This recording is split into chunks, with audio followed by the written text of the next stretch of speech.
please hit that subscribe button. Hey everybody, better suited to win the Stanley Cup this season. If you are new to the channel, Washington Capitals, the Boston Bruins. Slapped out and he scored! And we're live.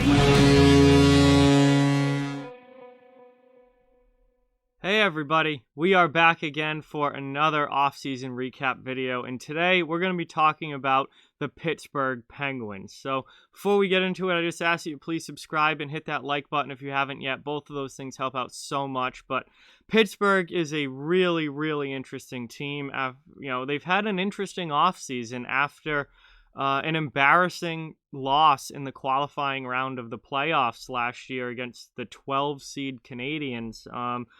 And they got, if you remember back to 2019, they got swept in the first round of the playoffs in 2019 by the New York Islanders. So Pittsburgh's had a rough go of it in the playoffs after being a fairly solid regular season team over the past few years. And in my opinion, looking at their offseason this year, I don't really see where they've gotten better. So they're certainly going to be an interesting team to watch this year, and it's going to be it's going to be interesting to see when is the decline for the Pittsburgh Penguins really going to start to show. Obviously, their core is getting older. Again, they haven't, they've been good for so long. They haven't had those high draft picks and that young talent infused into the lineup. So, I'm looking at the Penguins as a team that we could see a pretty noticeable decline in this coming season, but at the same time, I still think they're good enough to where they still could hang around for another couple of years, and it's largely going to depend on a few key players for this team. But for this video, I've enlisted the help of Justin from Hands Down Hockey, and he was kind enough to record a part for the Penguins on this one. So brought him in as a guest for this video, which I'm really, really excited about. And Justin does a tremendous job of going over everything for the Pittsburgh Penguins. So I'm going to hand things over to him here very quickly because he does a great job of really going through it all. And then I'll come back at the end and give my last opinion on a few things. But I'm going to hand things over to Justin now. Take it away. Well, first off, I want to give a huge shout out to Off the Wall Hockey for having me on for this one. I'm a diehard Penguins fan, have been basically all my life. So yeah, dissecting them leading into the next season, I could really go on a rant here and a rhyme for 30 minutes, 45 minutes, but I decided to use a setup, based off of a video I did over on my channel, Hands Down Hockey, just so I could kind of keep myself cut a little shorter here and focus on some main talking points. So if we look at the Pittsburgh Penguins from last season and even the season before that, it starts to paint a very interesting picture. Now, last season, they finished third in the Metropolitan with 86 points, 40, 23, and 6. Not a bad record. We have to remember, too, it was a shortened season due to the pandemic. Previous season before that, third in the Metro once again. So basically a very similar record all around. They went from a plus 32 goal differential to a plus 28 this past year. They were 3-7-0 to close out their season. Season before that, they were 5-2-3. So they 100% closed out their season stronger, the one before. Goals for, they went from 6th all the way to 13th. So defensively, the team wasn't the same. And of course, this year they had Matt Murray out for an extensive period of time. Tristan Jarry stepped in, stole the show. Jarry was sensational for the Pittsburgh Penguins, 100%. I'm going to get into him a lot more in a little bit. Goals against, they went from 14th to 11th, so they were, maybe not the category you want to necessarily rise up in, simply because they're not scoring as many goals, but it can kind of cancel each other out, so not so bad. Now, power play decreased. They went from 5th to 16th. Penalty kill, though, was much better this year. They went from 19th to 10th, so an 82.1%. Specialty teams, though, the power play this year for the Pittsburgh Penguins was non-existent for large portions of the season. I know I used to sit at the edge of my seat and think, oh no, okay, they're getting a power play. This is not good, because every time they would get the man advantage, they simply would not generate enough offense on that man advantage, and therefore the other team would kill it off with ease, and then suddenly they were giving the other team momentum because they were constantly killing the Pittsburgh Penguins power play. It simply wasn't the same. And maybe you could point fingers and say, well, it wasn't the same because Phil Kessel wasn't there. Phil Kessel played a big role for the Penguins power play when he was a member of the organization. So let's look at some additions and departures from this offseason. Now, the biggest one, I put him purposely at the top of the list of departures, is Patrick Hornqvist, simply because the guy was a workhorse for the Penguins. You knew what you were going to get out of Hornqvist every single night. The guy gave you 100%, never took a shift off. Very often he would come to the bench. He wouldn't even sit down. He was standing. He was so engaged. He couldn't wait to get back out there. He likes to chirp. He likes to mix it up. Not a guy who's going to drop the gloves every night. No, he's not that type of player, but he just so gets involved with the play that it can sometimes rattle the opposition and get them off their game a little bit. But for me, the primary thing for Hornqvist was his net presence. And I know I used to just scream at the TV like, Mike Sullivan, why don't you have Hornqvist out there on the top power play unit parked in front of their goaltender? Because he loves that, and he loves to pick up those garbage goals, and that's where he enjoys it. And it seems as if the more they beat on him to get him out from in front of their net,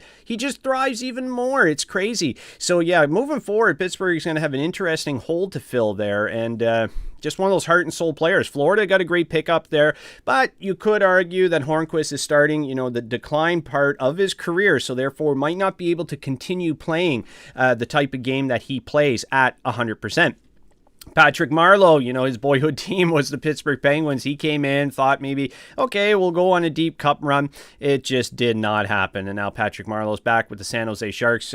We all knew that was going to happen.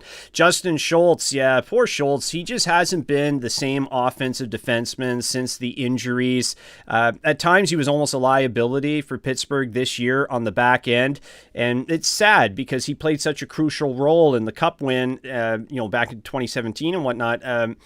It's just sad, and hopefully he can start to refine his groove.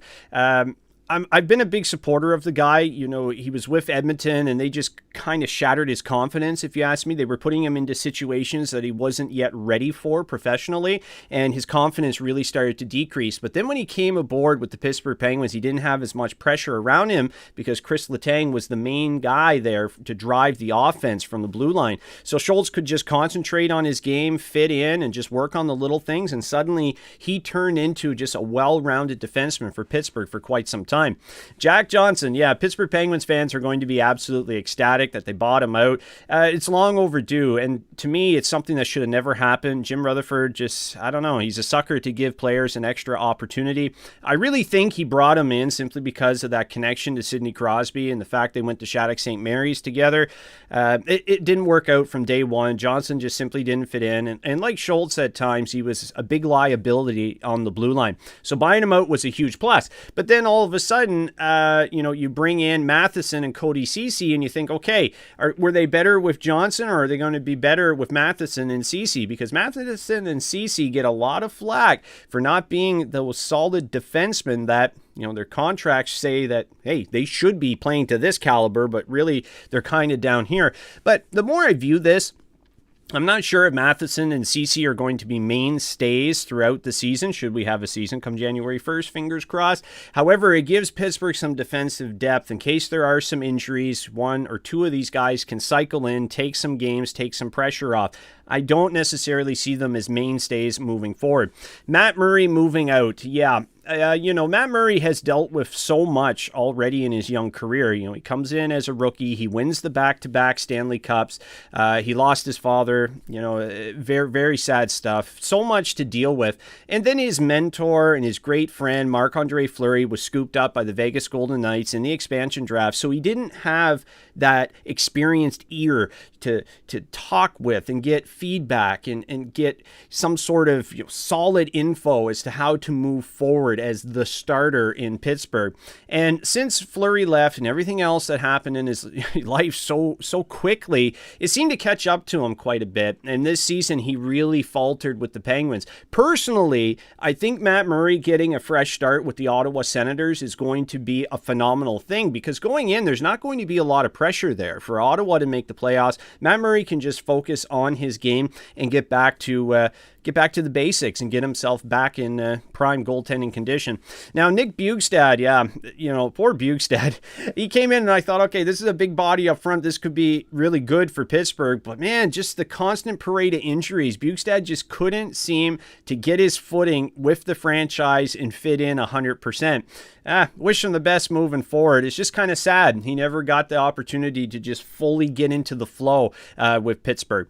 And then, of course, Dominic Simon, Connor Jarry, those are other guys that simply fell victim to the cap. But at the same time, did you really need Connor Jarry? I almost felt it was a bit of a Bowman moment for Rutherford to bring Jarry back because, hey, we won a cup with this guy. Let's bring him back. But it wasn't the same Connor Jarry as the one that you won the cup with. Dominic Simon, Crosby seemed to always enjoy playing with the guy, but simply, it just couldn't move forward. Now, Sergei Gonchar, Jacques Martin, and Mark Recchi, something had to give because since Pittsburgh won the back-to-back cups in 16-17, they've had absolutely embarrassing playoff exits. After the cup win in 17, they go out to the eventual Stanley Cup champions, the Washington Capitals. No real flack there. You could argue the team was gassed a little bit, but then if we look at the year after that, they went out 4 straight to the New York Islanders, and just this past, summer, I know it seems weird to say that, this past summer, they went out to the lowest seeded Montreal Canadiens in embarrassing fashion.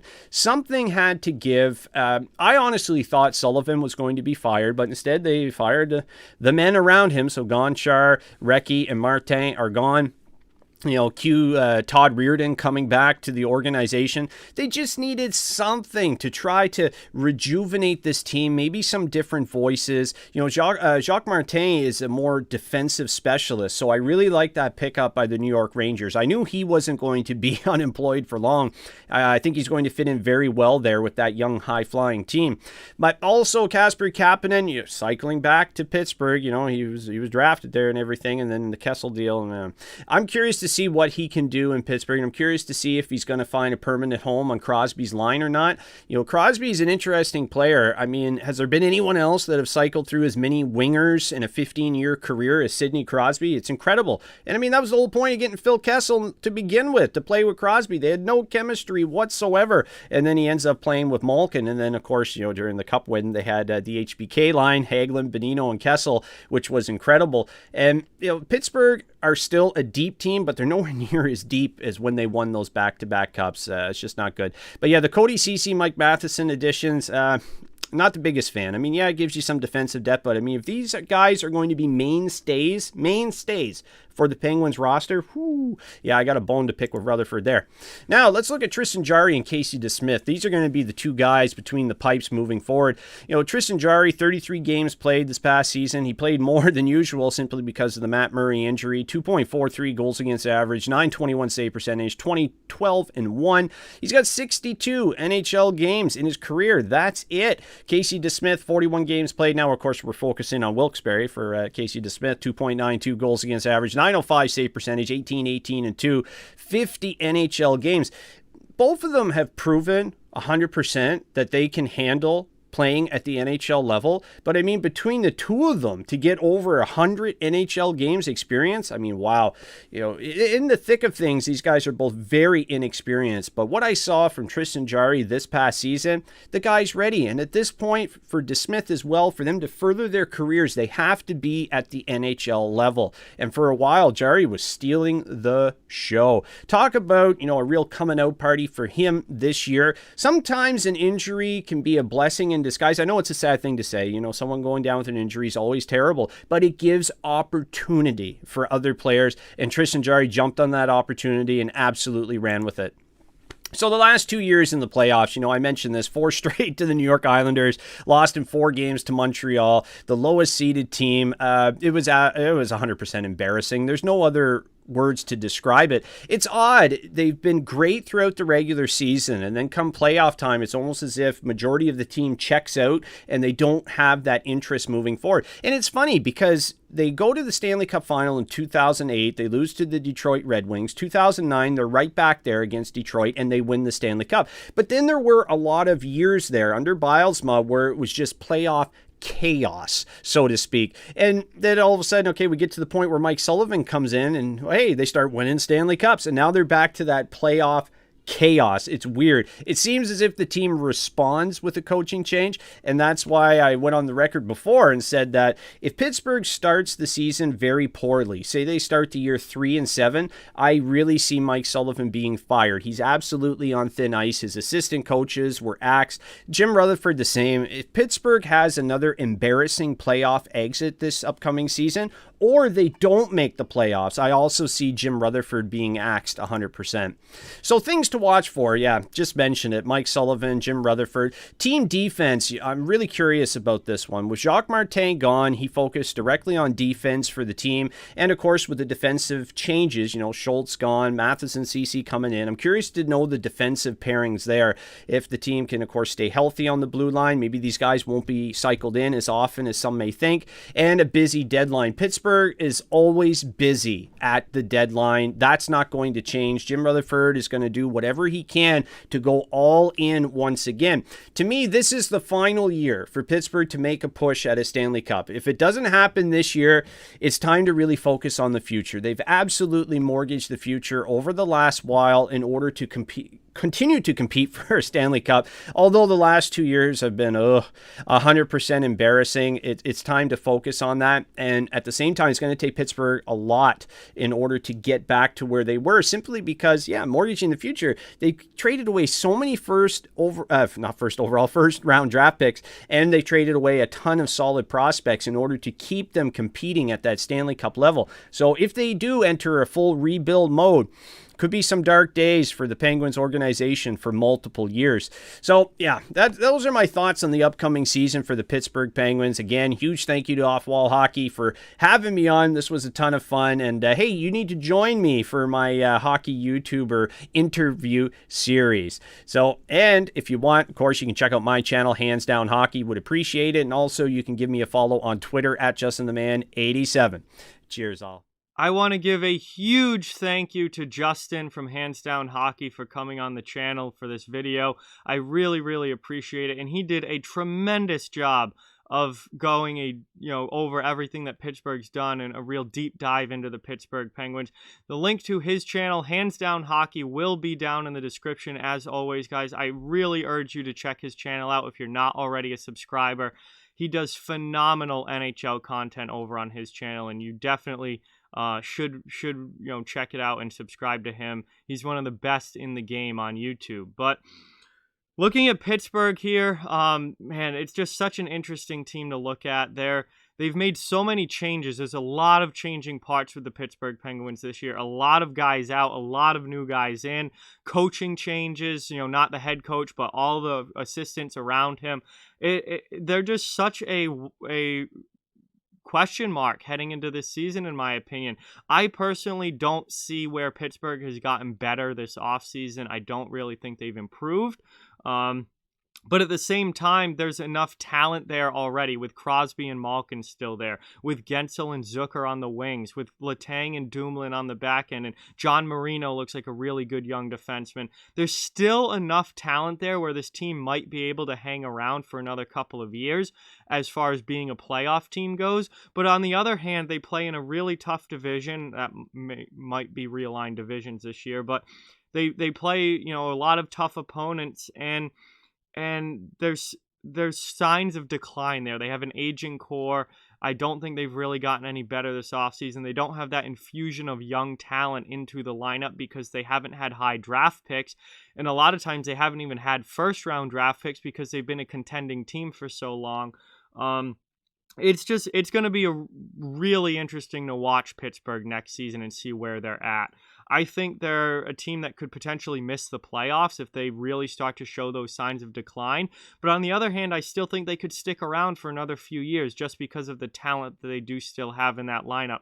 Obviously, their playoff performances in recent history have not been good, but they've still been a playoff team, and they've still had some really solid regular seasons. So, I look at the moves that they've made. I wasn't a huge fan of the Kapanen trade, but I think Kapanen at least is a little bit of a younger guy coming into that lineup with some scoring ability. Matheson and Ceci, I'm not even going to go into. You guys who watch the channel know how I feel about those two. I can't stand either of them. But overall, with their moves, with Hornquist going out, with Murray going out, I don't see this being a better team. But it's a matter of, can they hang around as one of those, number 3 team in the division, maybe a wild card team, or do they really decline and drop out of a playoff spot? I think either could happen. And the biggest question mark of all, in my opinion, is the goaltending. We don't know what they have in Tristan Jarry. He had a phenomenal season last year. Jarry was tremendous last year. But he's so inexperienced. He's never been a full-time starter at the NHL before. Did he just have one-off good season last year? Or is that going to be Tristan Jarry on a regular basis? That's something that we don't know, and nobody knows, because he's never been a starter before. We're going to get to see, can he be a legitimate number 1 goalie in the NHL? We're going to find out this season. If Tristan Jarry has a good season, I think Pittsburgh can still make the playoffs this coming year. If Tristan Jarry is not the answering goal, then they're probably going to miss the playoffs this year. But they're an older team. It's obviously not the team that they were when they were winning Stanley Cups. They're on the decline. It's just a matter of how much and how quickly are they going to decline. I think the potential is there for them still to stick around for another couple years. I think the potential is also there for them to really just have the bottom fall out, and the need for a rebuild to come up rather quickly with this team. So they're going to be a really, really interesting team to watch this year. Again, I can't thank Justin enough for coming on and giving his opinion and going through everything about Pittsburgh. Really, really appreciate it. And with that, like, comment, share, subscribe, follow on social media. All those links are down in the description. If you'd like to further support the channel, the links to our Patreon, merchandise store, and donation link are down in the description as well. Keep spreading the word about this channel. Let's keep this thing growing. Thank you very much for watching. Hope you enjoyed the video, and I'll talk to you guys soon.